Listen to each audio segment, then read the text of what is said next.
El título de la lección esta semana es Defendamos la verdad.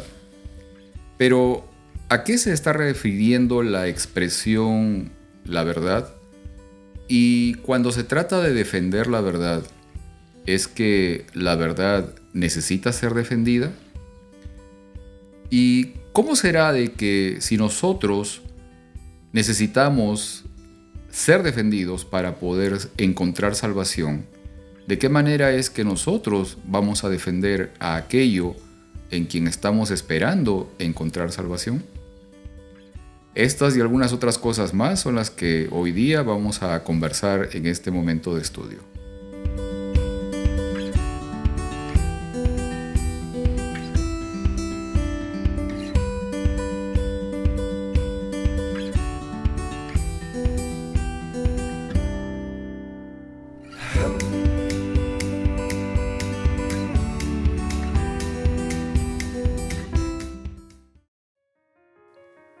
Hola, bienvenido a este momento de estudio de la lección de escuela sabática. Hola Heriberto. Hola Pedro. Nuevamente aquí. ¿Otra lección más? Otra lección más. Y tenemos un título muy interesante. Defendamos la verdad. ¿Qué tal si empezamos con una oración? Claro que sí. Sí. Vamos a orar. A ver. Padre nuestro, gracias te damos una vez más por esta oportunidad que tú nos das de estar aquí estudiando tu lección. Pedimos de tu Santo Espíritu que nos guíe a toda verdad y ayúdanos a explicar de lo mejor que esté de nuestro lado, de nuestras capacidades de poder estudiar esta lección para que nuestros oyentes se puedan beneficiar por medio de ella. Gracias, Señor, lo pedimos en el nombre de Jesús. Amén. Amén. Y quiero leer de la epístola del libro del apóstol Juan, primer libro de Juan, el capítulo 5, el versículo 20. Y quiero leer esto de la Nueva Traducción Viviente. Y dice: y sabemos que el Hijo de Dios ha venido y nos ha dado entendimiento, para que podamos conocer al Dios verdadero. Y ahora vivimos en comunión con el Dios verdadero, porque vivimos en comunión con su Hijo, Jesucristo. Él es el único Dios verdadero y Él es la vida eterna. Muy bien. La lección habla sobre la verdad en primer lugar, Heriberto, ¿no? ¿Qué será la verdad? ¿Qué entendemos por la verdad, no? Oh, wow. ¿Queremos la versión corta o la versión larga? La versión que nuestros amigos puedan entender y, digamos, a poder recibir una explicación tal vez al punto, ¿no? Bueno. ¿Qué es la verdad?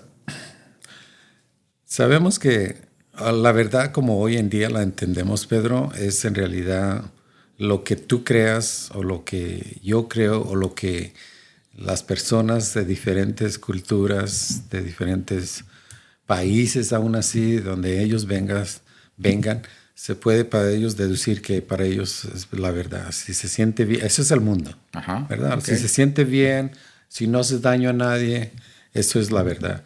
Para nosotros como cristianos, la verdad es muy específica y no hay forma de cambiarla. Es algo que ya se definió desde un principio. Es solamente que nosotros lo debemos de encontrar y aceptarla. En sí, en pocas palabras, Pedro, la verdad la encontramos en Cristo Jesús. Porque dice que el verbo se hizo carne. O sea, la palabra misma, como sabemos, Dios creó todo simplemente por la palabra. Él dijo y fue hecho. Ahora, Cristo Jesús vino para mostrarnos en sí cuál era la verdad. Y cuando nosotros conocemos a Jesús, conocemos lo que Él hizo, quién era Él, qué significado tenía su venida y a qué vino, todo eso es parte de esa verdad que nosotros debemos de conocer y aceptarla. Si queremos nosotros ser salvos en sí, necesitamos no desviarnos de la verdad, que es Cristo Jesús, pero en sí, en la verdad todavía, ya una vez que es un paquete que se te da, se les da a la persona, aquí está la verdad. En sí, si ese paquete lo pudiéramos demostrar con algo, sería Jesús, aquí está la verdad. Pero una vez que nosotros abrimos ese paquete, que abrimos y conocemos a Jesús, salen muchas ramas de esa verdad que todas están conectadas. No deja de ser verdad, todo va conectado con la persona de Cristo Jesús. Pero es una verdad extensa que cubre mucho, cubre nuestra vida, nuestra forma de vivir, todo lo que nosotros hacemos, que debemos de hacer porque Cristo lo hizo. Si queremos imitarlo y queremos vivir esa verdad en nuestras vidas, esa verdad nos va a cambiar, pero tenemos que conocerla. Una vez que la conocemos, la practicamos y nos transforma. Nos transforma a hacer las cosas que antes nosotros no hacíamos, que decíamos que no es de nuestro carácter hacer, porque nosotros tenemos tendencia a hacer pecado, a desobedecer. Ahora es todo lo contrario, es a la obediencia. Okay. Esa verdad nos lleva a la obediencia. Ok. Bueno, en síntesis, tal vez lo que estabas mencionando, el tema de que la verdad es Cristo Jesús. Exacto. Ok. Y conocer a Cristo Jesús es, digamos, conocer la verdad. Ok. Ahora, mucho en lo que se refiere a tal vez nuestra creencia en cuanto digamos, en nuestra congregación, nuestra denominación. Muchas veces, sobre todo cuando yo era niño, he escuchado mucho esta expresión, no, nosotros conocemos la verdad, o nosotros tenemos la verdad, ¿no? Entonces, la verdad es algo que tal vez yo puedo llegar a poseer, o sea, yo me puedo hacer dueño de la verdad, o cómo es esto, ¿no? Digamos, porque como digo, esa expresión yo la he escuchado mucho, ¿no? Esta parte de, no, nosotros tenemos la verdad, ¿no? Sí. Ok. Yo creo que... Pero si la verdad es una persona, o sea, ¿puedo tener eso? O digamos, ¿puedo ser dueño, tener posesión sobre eso? Bueno, como dije, ese regalo que viene siendo la verdad que se nos dio revelada en la persona de Cristo Jesús, como dije, se revela con nosotros, ¿ok? Ya. Entonces, digamos, tal vez no es tan correcto este asunto de que no, nosotros tenemos la verdad, ¿no? Y tal vez el otro no. En realidad es, si yo conozco a Jesús, ¿sí? Yo encontré la verdad en esa persona que es Jesús. Exacto. Y ahí yo creo que el malentendido, Pedro, pudiéramos tomarlo como algunas personas malentienden ciertas interpretaciones.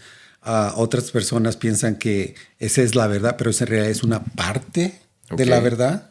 Podemos decir que los 10 mandamientos es verdad, porque la Biblia dice que su palabra es la verdad. Sí. Y sus 10 mandamientos son verdad. También. Así es que todas esas cosas, como dije, muchos dedos que se salen de la persona de Jesús, todo eso nos toca en todo nuestro ser de diferentes formas.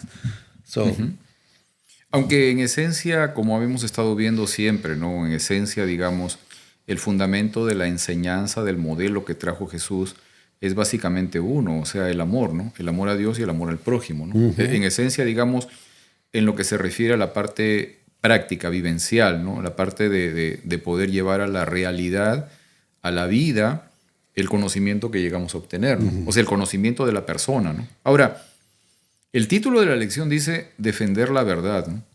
Pero aquí también está la cuestión, ¿no? ¿Necesita la verdad ser defendida? Lo digo por esto, ¿no? Porque, por ejemplo, en la Biblia hay un caso, o sea, hay el caso de la historia de Gedeón, ¿no? Cuando Gedeón va y corta la imagen de una diosa, ¿sí? En el pueblo de Israel, porque ellos estaban también abocados a la idolatría. Y entonces corta porque era una diosa tallada en madera, ¿no? Entonces la corta y hace leña de eso, ¿no? Y entonces mucha gente del pueblo se levanta y dice, bueno, ¿y quién lo hizo, no? Entonces van a buscarlo para matarlo. Y el papá sale diciéndoles, bueno, ¿necesita a esta diosa que la defiendan? Porque si es diosa, ¿cómo necesita que la defiendan, no? Ahora, en el caso de la verdad, digamos, porque la lección plantea un título muy, muy curioso, que es el hecho de que debemos defender la verdad, ¿no? O sea, ¿debe la verdad ser defendida? O sea, la pregunta era esta porque me pongo a pensar en esto, ¿no? Si nosotros necesitamos su defensa o la defensa de Dios o la condición, digamos, de encontrar la protección de Dios y su guía para poder encontrar la vida eterna, que es Él, Dios mismo, ¿cómo es que nosotros, siendo indefensos, tenemos que salir en defensa de aquello que esperamos nos dé la salvación, ¿no? ¿Okay? Exacto. Entonces, ¿a qué realmente se está refiriendo? ¿O es que tal vez hay una expresión no muy adecuada de lo que debería ser esto, ¿no? De defender la verdad, ¿no? Interesante pregunta, Pedro, pero he estado pensando, ¿sabes? Dios no necesita. Él pudiera usar, como dice, piedras para darnos a conocer la verdad. O podría usar ángeles, que ellos están deseosos de hacerlo. Ajá. Pero si nosotros lo regresamos un poco y miramos esto de un punto de vista más amplio, podemos ver que Dios es amor. Y Dios es un Dios de un universo extensísimo que nosotros no tenemos ni comprensión. Pero somos un mundo tan pequeño que nos hemos revelado, pero fuera de ese punto tan pequeño, Dios es reconocido como la verdad, como el Dios de amor. Solamente nosotros tan pequeñitos en el universo nos revelamos y es los que tenemos problemas con la verdad. Ahora, nosotros podemos defender la verdad de diferentes formas.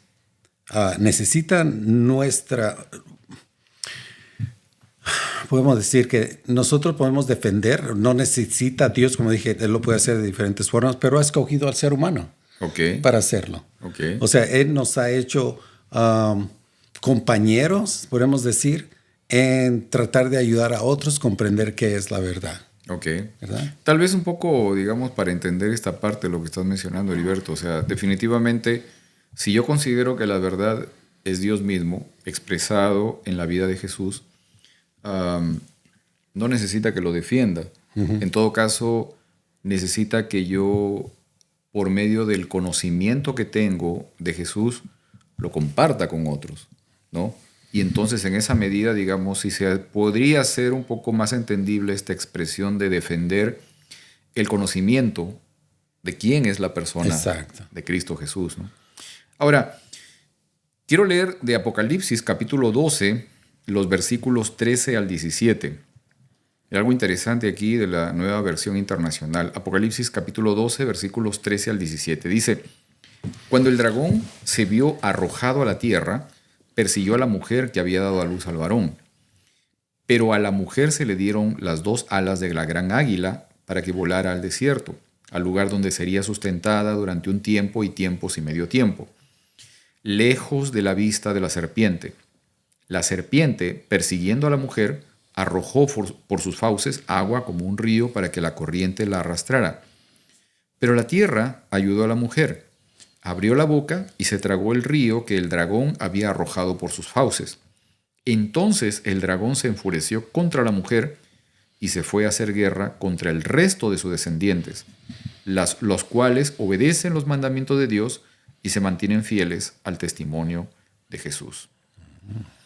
Es interesante todo esto que se está narrando aquí en este capítulo. Y en realidad, mira, estaba mirando de que en el capítulo 12 de Apocalipsis empieza más o menos la narración luego de que Jesús muere, ¿no? Y resucita también. ¿Ok? Y entonces empieza una persecución, empieza una lucha para tratar de destruir, eliminar, como menciona allí, a la mujer. ¿Ok? A esta mujer. ¿Ok? Obviamente, digamos, en el contexto bíblico, y tal vez para nuestros amigos que nos escuchan, quienes no están muy familiarizados con las expresiones bíblicas, en la Biblia la mujer representa una iglesia, ¿no? ¿Ok? Una iglesia. En este caso, esta mujer perseguida por la serpiente, tratada de ser eliminada, representa una iglesia pura, limpia, que fue la que el Señor Jesús estableció al irse de esta tierra. Ok, ahora, ¿quiénes eran los agentes humanos que utilizó la serpiente para poder perseguir, para poder tratar de destruir, eliminar a esa iglesia, a ese grupo que estaban haciendo en ese entonces, ¿no? O sea, tal vez un poco de historia ahí, Heriberto. Sí. O sea, en esa época, o sea, cuando Jesús, digamos, muere, resucita, asciende a los cielos y deja establecida una iglesia, en la época que los apóstoles empiezan también a perecer, Pablo también aparece, ¿ok?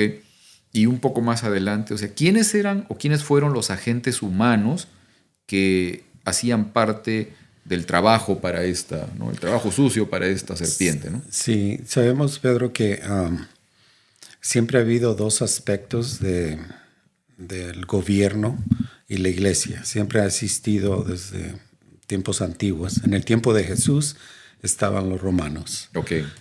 Estaba la iglesia, pero sin embargo, como sabemos, la iglesia no aceptó a Jesús, antes de que su muerte, no aceptó a Jesús como el Hijo de Dios. Okay. Y él lo llevó ante las autoridades, porque ellos no podían darle muerte.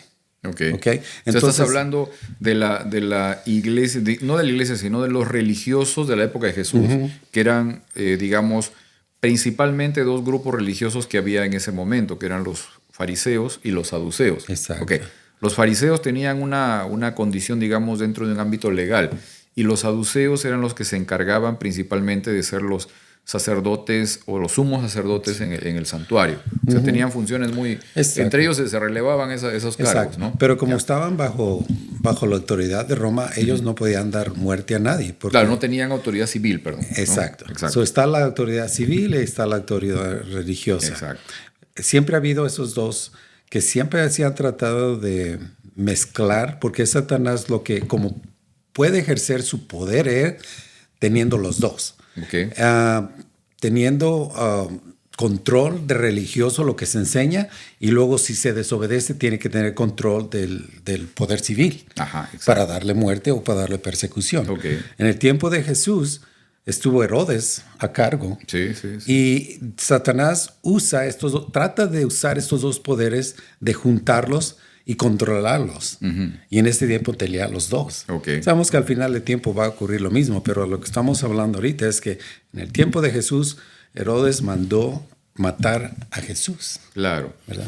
Bueno, vamos a tratar de dar una explicación un poco más cercana también para que podamos entender a los amigos que están oyéndonos en el contexto, digamos, ¿no? En la época en la que Jesús ya deja esta tierra, incluso cuando él todavía estaba aquí, la autoridad en la zona de Medio Oriente, en la zona donde está ubicado o estaba Jerusalén y el territorio donde Jesús estaba llevando a cabo su ministerio, estaba dominada por Roma. Ese era el poder. ¿Okay? Los judíos en sí no tenían poder, digamos, para tomar decisiones como matar a alguien. ¿Okay? Los religiosos menos. O sea, las autoridades religiosas tenían mucha influencia en la vida política también, o presionaban muchas veces a las autoridades, como en el caso de Pilato, ¿sí? Lo presionaban para que los pudiera beneficiar de cierta manera, pero no tenían la autoridad para poder mandar matar a alguien, por ejemplo. Entonces recurrieron a la autoridad civil, en este caso a la autoridad de Roma, para poder también pedir que maten a Jesús. Ahora, si es cierto, en ese entonces ya estaba Herodes, ¿ok? Y Herodes tenía cierta autoridad que se las había permitido el Imperio Romano, porque Herodes en realidad era un rey judío, ¿ok? Era el rey de los judíos. Pero esa autoridad más o menos moderada que tenía se la habían otorgado los romanos con ciertas concesiones, ¿ok? Muy bien. Cuando Jesús se va incluso, ya Herodes manda matar a Jacobo, uno de los discípulos, o sea, ya lo manda a matar, ¿ya? Y toma prisionero a Pedro, ¿ok? Ahí recordamos, por ejemplo, que en el capítulo, me parece que es 15 de Juan, donde está hablando, perdón, es en Hechos, donde él está hablando, o sea, narra en Hechos, cuando a Pedro lo toman prisionero, lo meten en la cárcel, pero cuando empieza el capítulo dice ya de que Herodes había mandado matar a uno de los discípulos. Y eso les había caído muy bien a los judíos, ¿ok? Estaban ya en esa condición, ¿no?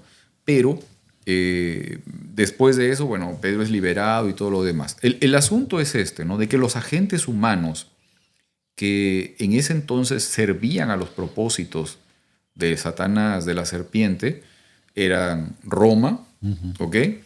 En este caso, la autoridad incluso judía también, los religiosos judíos, ¿sí? De la época de Jesús. Todos ellos estaban básicamente sirviendo a los propósitos de la serpiente. Exacto. Y la iglesia naciente tuvo que enfrentar a todos estos grupos humanos, siendo perseguida, siendo ilegal, siendo descalificada. Ya, tuvo que enfrentarse a todo ello para poder seguir adelante. Y era interesante porque muchos de estos cristianos primitivos, los primeros cristianos, fueron encarcelados, fueron perseguidos, les quitaron sus propiedades, o sea, Era gente que los expulsaban de todo lado, a pesar de que el pueblo en sí los veía bien. Y eran llevados incluso al circo romano, también eran quemados vivos. O sea, una serie de atrocidades en ese entonces se hicieron con los primeros cristianos. Pero a pesar de eso, el cristianismo siguió creciendo, siguió avanzando. O sea, no se pudo detener eso, no se pudo detener.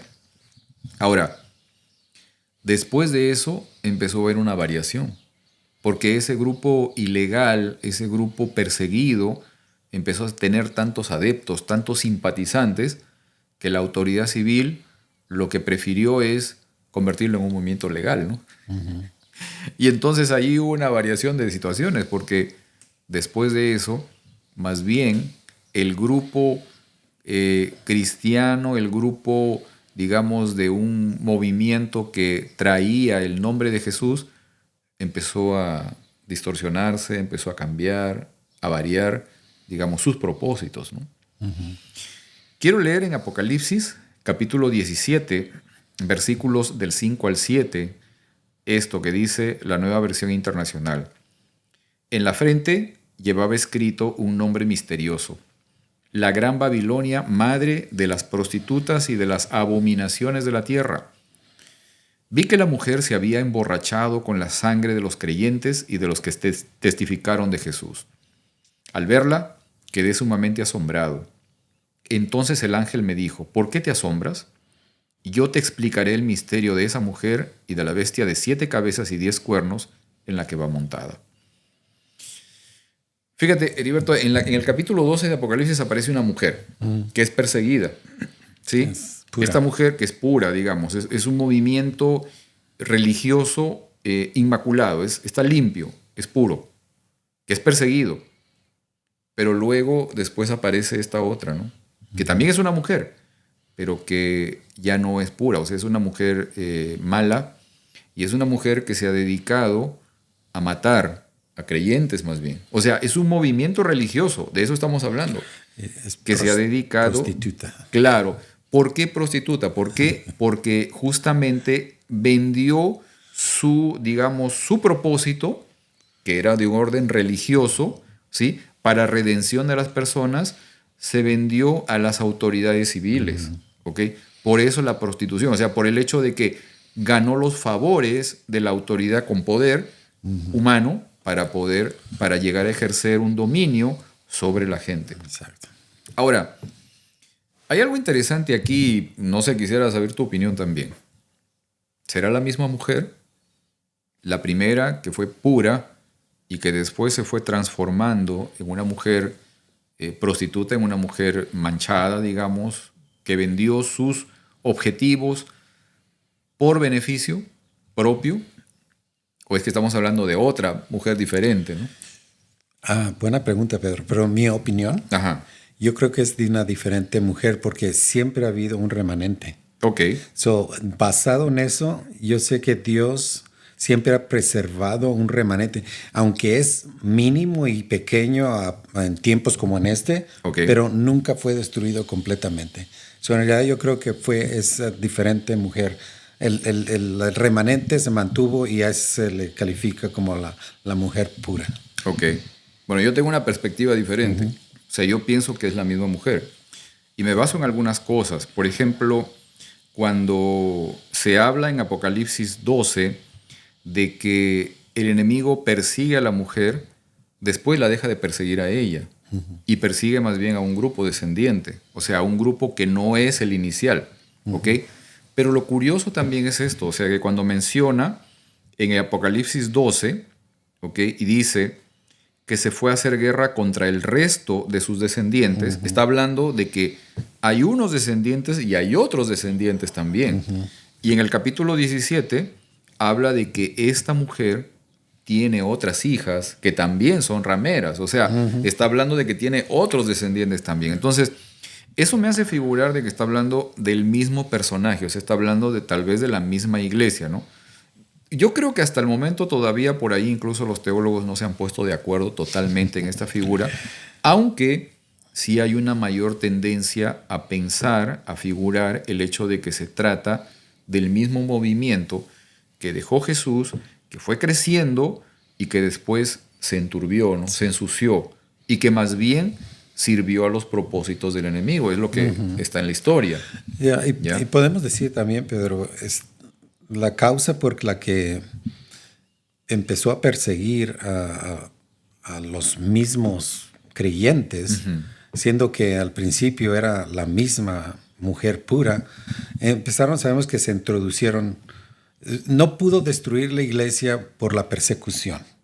Claro. Satanás usó la persecución para destruirlo, pero sabemos que cada vez que moría un creyente, se multiplicaban. Exacto. Porque ellos miraban la fe, cómo es que ellos se resignaban, sabían que como que había algo más a lo que ellos iban a encontrar simplemente al dar su vida. Claro. Y ellos miraban esa paz con la que ellos morían, aunque eran, como dijiste tú, de muertos de diferentes formas, muchos sabían que había algo. Claro. Y eso los impulsaba a buscar qué era lo que ellos creían y se estaban multiplicando. Ahora, lo que ocurrió después fue de que Satanás cambió su práctica de cómo destruir la iglesia. Exacto. Y entonces introdujo la confusión. Exacto. Doctrinas erróneas. Creo que incluso eso es algo más, digamos, más frecuente en nuestro contexto actual, ¿no? El tema de la confusión, ¿no? Por eso exacto. Babilonia también, ¿no? Y en realidad sí es cierto, o sea, en el comienzo del cristianismo, los cristianos eran considerados ilegales, obviamente los perseguían, los mataban, pero su sangre derramada era como semilla, ¿no? Era como semilla porque muchos más se identificaban con esta gente que mostraba el hecho de que la maldad de las autoridades hacía revelar más todavía la bondad, la verdad, el amor que tenía esta gente por sus semejantes, pero que eran eliminados, eran ejecutados. O sea, eso, digamos, como digo, como incluso en la historia se menciona, eran semillas esparcidas por todo lado, la sangre derramada de estos mártires, o sea, que sirvió justamente para el crecimiento del cristianismo. Algo más, pero quería añadir, es que así como los creyentes se iban multiplicando, miramos que ahora le llama a esta ramera que tiene otras hijas. Miramos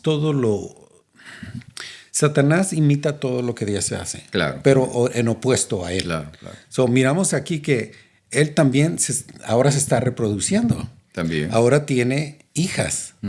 O sea, de esa misma confusión que comenzó él mismo, ahora muchas hijas se han sido contaminando. Va de paso, las hijas, todo esto es una iglesia. Claro, claro. Está hablando, las hijas son otras iglesias. Más iglesias. Que son contaminadas con la misma doctrina y ellos se creen que están separados. O sea, que ellos sí creen a Jesús, pero en realidad ellos son parte o son hijas de la misma ramera. Claro, claro. ¿Verdad? Y es interesante cuando vemos el tema histórico, o sea, de cómo es de que el personaje que nace con el título del obispo de Roma llega a adquirir más poder en la región justamente donde estaba localizado. Es interesante, o sea, porque ya desde el 475, me parece, después de Cristo, el Imperio Romano de Occidente, que es donde está ubicado, donde está localizado en sí la ciudad de Roma, la parte donde hoy es Italia, pierden poder. Y entonces, la administración, el liderazgo, la gente que estaba asumiendo ese poder, sale huyendo de allí y se dirigen hacia Oriente. Y de todas maneras ahí se establecen y mantienen un poder que se extiende hasta más allá de 1540, más o menos, 1542. O sea, es hasta ese periodo de tiempo donde ellos se extendieron con la esperanza de que en algún momento regresaran nuevamente a ubicarse en el territorio donde estaba localizado o centrada la capital del Imperio Romano. Pero allí se establecieron estos grupos religiosos o este grupo religioso cristiano que ya no eran ilegal Y en esta zona de lo que hoy es Italia habían obispos, ¿no? En diferentes áreas habían obispos. Y en Roma también había un obispo. Y el obispo de Roma recibía mayor apoyo, beneficio del Imperio Romano de Oriente, que todavía existía. Y esto le permitió a este personaje poder, digamos, encumbrarse como gran líder, ¿no? Preservar un espacio para los gobernantes de Roma que estaban en Oriente, pero asimismo le sirvió también para encumbrarse de manera individual, o sea, empezó a hacer alianzas con otros gobernantes y también al recibir apoyo logístico y militar, eliminó a algunos otros obispos que no coincidían con sus propósitos o que no lo aceptaban como líder. Y entonces, a partir de allí es que ya empieza a haber ese surgimiento de gran poder de ese movimiento religioso que lideró el mundo conocido en ese entonces durante la Edad Media, lo que conocemos como la Edad Oscura, ¿no? ¿Okay? Y todas las cosas que pasaron allí, que obviamente es interesante porque los registros que hay de las cosas que ocurrieron en ese entonces son registros que ellos mismos tomaron. O sea, es interesante de que, digamos, hay registros de que, oh no, solamente hubieron tantas muertes por esta razón, ¿no? Pero ellos mismos tomaron el registro de eso. O sea, es un poco, digamos, no tan creíble realmente el hecho de que, de lo que ocurrió a cabalidad. O sea, porque sí se sabe de que hubieron persecuciones, matanzas de personas que trataban de mantener la fe, la creencia en Cristo de manera limpia, ¿no? De manera pura. Por ejemplo, los escritos bíblicos hasta ese entonces estaban prohibidos, ¿no? Solamente estaba en poder de este grupo, de este movimiento religioso, así como también la información de otro material, ¿no? De conocimientos, de ciencias, de artes y otras cosas, solamente estaba en poder de ellos. La gente común no tenía acceso a ningún tipo de conocimiento, ¿no? Ahora, ¿por qué crees tal vez, Heriberto, que es importante que hoy, por ejemplo, conozcamos esta parte de la historia, ¿no? O sea, qué cosa tal vez nos permite ver de la acción de Dios este tipo de situaciones, pero ahora en el presente? O sea, ¿por qué es importante para mí en el presente conocer todo esto, ¿no? ¿Y qué me permite ver de la forma en que Dios actúa, ¿no? Bueno, podemos ver y reconocer que Dios se revela en la misma historia, que nosotros podemos comprobar. Está escrito en la historia lo que ocurrió en la iglesia al principio de la iglesia, y además nos hace ver cómo Dios está en control y que su palabra es verdad. Así es. Porque es una prueba más, y eso refuerza nuestra fe hoy en nuestros días, al reconocer que Dios ha estado trabajando a través de la historia y que se puede comprobar por medio de los escritos de diferentes libros de historia lo que ocurrió, y se puede comparar con lo que dijo que iba a pasar, que estaba ocurriendo, la persecución de los santos. Y hoy en día, como dije, nos trae nos provee fe, porque sabemos que su palabra se cumple. Así y es. se cumplió en el pasado, se cumple en el presente y se va a cumplir en el futuro. Así es, así es. Mira, quiero leer del libro de Apocalipsis el capítulo 3, los versículos 10 al 12. Y lo quiero hacer de la versión, la Biblia, versión latinoamericana. Dice: porque has guardado la palabra de mi perseverancia, yo también te guardaré de la hora de la prueba. Esa hora que está por venir sobre todo el mundo para poner a prueba a los que habitan sobre la tierra. Vengo pronto, retén firme lo que tienes para que nadie tome tu corona. Al vencedor le haré una columna en el templo de mi Dios y nunca más saldrá de allí. Escribiré sobre él el nombre de mi Dios y el nombre de la ciudad de mi Dios, la nueva Jerusalén que desciende del cielo de mi Dios y mi nombre nuevo. Es interesante todo esto. Fíjate, Heriberto, tú has visto que hace poco, bueno, hace unos meses atrás, ya me fijé que son como hace 3 meses atrás, que compré un auto clásico, ¿ok? Y es interesante, o sea, el hecho de que me ayudaron a conseguirlo, ¿no? Un amigo me ayudó a conseguirlo, a encontrarlo, bueno, en fin. Y lo interesante de este vehículo es que tiene prácticamente todo el vehículo es original, ¿no? Y es de los años 60, ¿ok?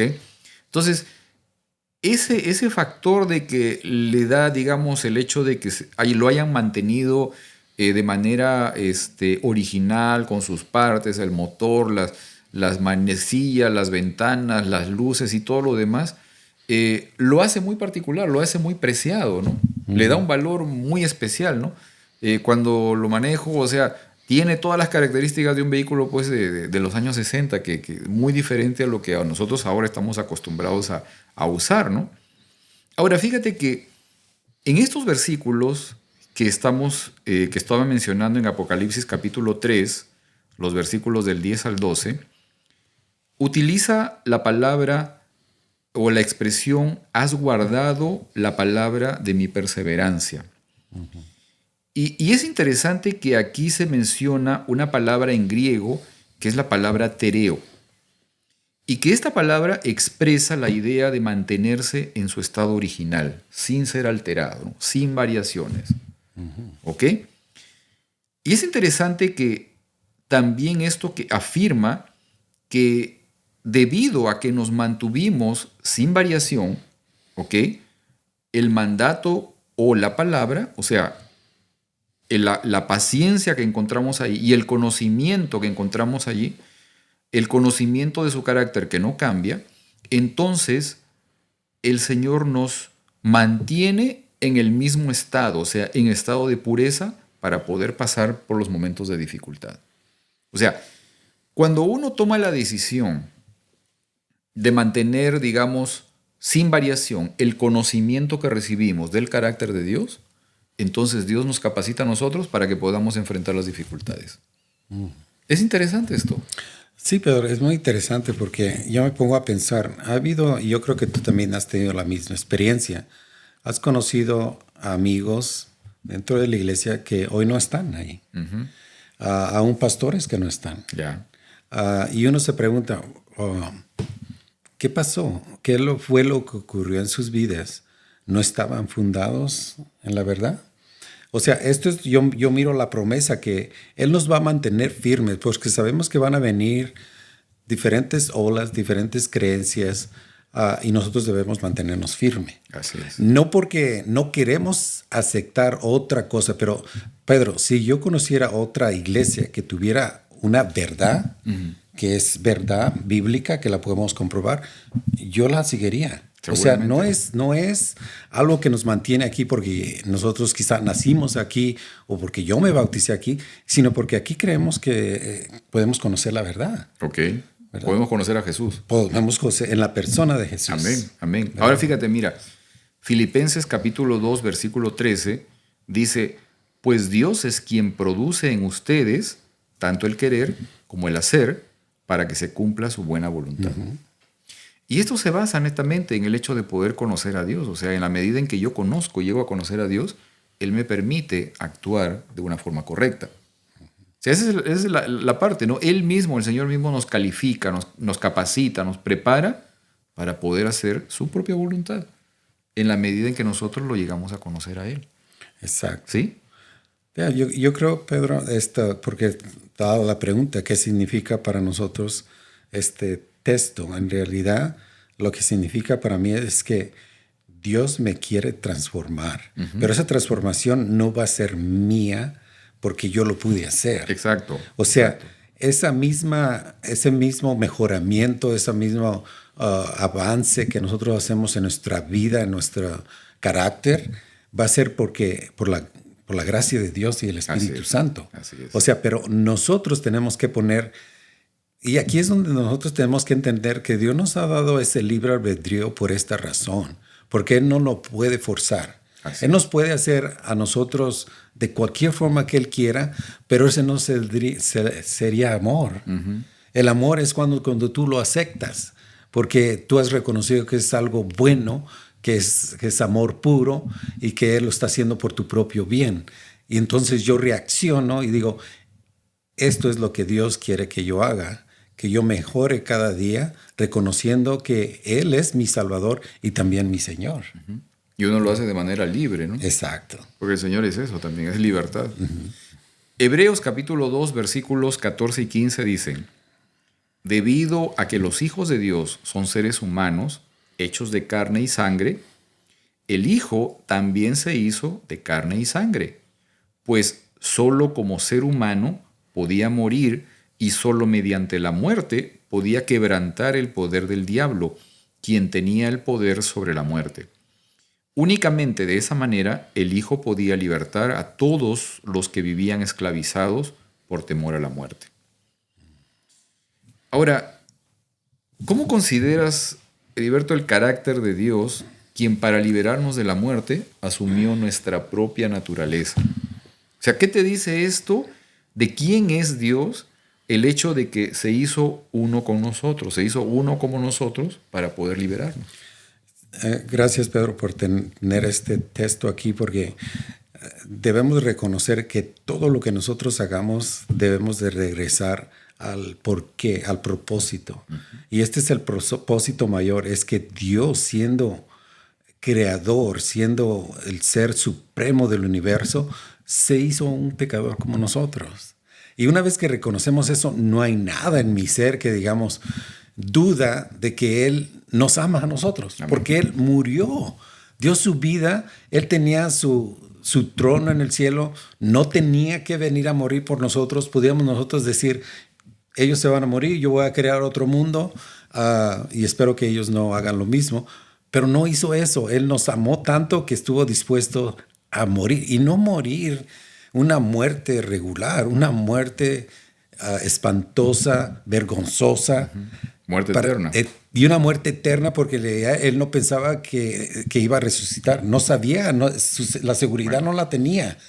Era del Padre que la aceptara. Ajá. Y Él la aceptó. Y por lo tanto nos dio una oportunidad más para poder, así como Adán tuvo la oportunidad y perdió esa oportunidad, ahora tenemos esa misma oportunidad nosotros de hacer esa decisión y de aceptar ese sacrificio en nuestras vidas. Así el Señor mismo dice, yo doy mi vida para volverla a tomar. O sea, Él tiene el poder para entregar su vida y para volverla a recibir.